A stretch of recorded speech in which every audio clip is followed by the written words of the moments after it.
अपिलपुरी में यज्ञदत्त नामक एक ब्राह्मण रहता था। उसे एक पुत्र उत्पन्न हुआ जिसका नाम उसने गुणनिधि रखा। बालक बड़ा बुद्धिमान तथा चतुर था। 8 वर्ष की छोटी सी आयु में ही उसने बहुत सी विद्याएं सीख ली थीं, परंतु वह कुमार्ग में पढ़कर अपने धर्म और कर्म से भटक गया। वह जुआरी, खेलकूद में संलग्न और गाने बजाने वालों का साथी बन गया। उसने बहुत जल्दी ही अपने पिता की कमाई लुटा दी। उसकी माता उसे रोकती थी, परंतु प्रेम के कारण उसके संबंध में उसके पिता से कुछ न बताती थी। पुत्र चाहे कितना ही बुरा हो, परंतु माता कभी उसका बुरा नहीं चाहती। यज्ञदत्त जब कभी भी घर आकर अपनी पत्नी से गुणनिधि के बारे में पूछता कि इस समय गुणनिधि कहाँ है, तो वह सदा झूठ बोल देती थी और कह देती कि घर से बाहर गया हुआ है, या तो वह कहीं स्नान आदि कर रहा होगा या देव मंदिर में बैठकर भगवान का पूजन कर रहा होगा। और असली भेद न जानते हुए उसने गृह सूत्र के अनुसार गुणनिधि का विवाह भी कर दिया। विवाह हो जाने के पश्चात यज्ञदत्त की पत्नी सदा पुत्र को समझाती कि तुम्हारे पिता बड़े महात्मा है, जब उनको तुम्हारे बारे में मालूम होगा तो इसके लिए तुम्हें और मुझे दोनों को दंड देंगे। तुम्हारा कल बड़ा पवित्र है, फिर तुम यह बुरे काम क्यों करते हो? मेरे बच्चे, तुम्हारा कल्याण इस बुरे कामों के छोड़ देने में ही है। परंतु गुणनिधि पर मां के समझाने का कुछ भी प्रभाव न पड़ता। एक दिन उसने पिता की अंगूठी चुराकर किसी जुआरी को दे दी। जब यज्ञदत्त ने उस जुआरी से पूछा कि यह अंगूठी उसके हाथ कैसे आई है, तो जुआरी ने यज्ञदत्त से कहा कि उसने उनकी अंगूठी नहीं चुराई है। यज्ञदत्त ने जुआरी की बात सुनकर कहा, सुनो लल्ला, यह अंगूठी मेरी है और मुझे राजा के यहां से मिली है। तुम झूठ बोलकर इसे अपनी न बनाओ, परंतु यह बताओ कि यह अंगूठी तुम्हारे पास कैसे आई है। यज्ञदत्त की बात सुनकर जुआरी को क्रोध आ गया। उसने गरज कर कहा, जो सच सुनना चाहते हो तो ध्यानपूर्वक सुनो। यह अंगूठी तुम्हारे पुत्र गुणनिधि ने मेरे पास जुए में हारी है। उसने यही अंगूठी ही जुए में नहीं हारी, बल्कि आज तक जुए में बहुत से साधन चुरा कर हारा है। आप जितने ही सज्जन साधु धर्मात्मा हैं, आपका पुत्र उतना ही बड़ा बदमाश है।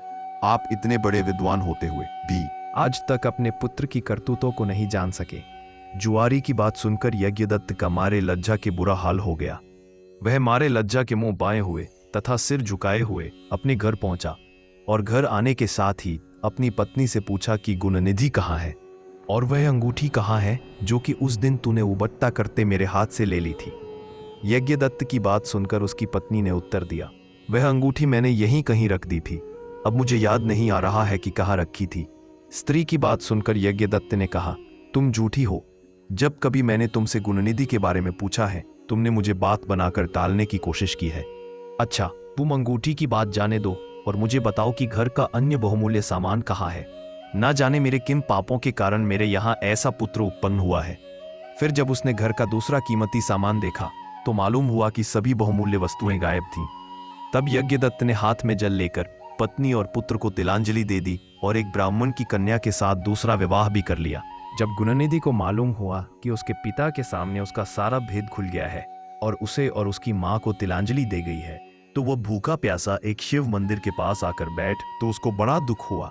वह अपनी करनी पर पछताने लगा। उस दिन शिवरात्रि थी और गुणनिधि ने शिवरात्रि का व्रत रखा था। मंदिर में लोग जागरण कर रहे थे। गुणनिधि भी जागरण में बैठा गया। लोगों ने मंदिर में शिव का पूजन किया, फिर तरह तरह के पकवान तथा खाद्य सामग्री शिवलिंग पर चढ़ाई। जब लोग भगवान का पूजन आदि करके मंदिर में ही सो गए तो गुणनिधि ने मंदिर के भीतर प्रवेश किया और खाने पीने का सामान उठाकर बाहर की ओर भागा, मगर चलते चलते उसके पैर एक सोते हुए शिव भक्त से टकरा गया। फिर क्या था, उस भक्त ने चोर चोर का शब्द सुनकर सभी लोग जाग उठे और दौड़ते हुए गुणनिधि का पीछा किया। बहुत से नागरिक भी उन भी भक्त के साथ मिल गए। अंत में उन लोगों ने दौड़ते हुए गुणनिधि को पकड़ लिया और सबने मिलकर उसको ऐसा मारा कि वह मर गया। उसके मारने के साथ ही यमदूतों ने आकर उसे घेर लिया और निर्दयता पूर्वक उसे मारने लगे। उधर भगवान सदाशिव ने अपने गणों से कहा, गुणनिधि बड़ा पापी, दुराचारी और कुकर्मी है। फिर भी उसने शिवरात्रि का व्रत रखकर जागरण में गया, हमारे पूजन को देखा है, हमारे दर्शन किए हैं। दीपक से लिंग के शरीर पर गिरती हुई छाया को इसने निवारण किया है। रात्रि में अपना वस्त्र फाड़कर उसमें बत्ती डाली है।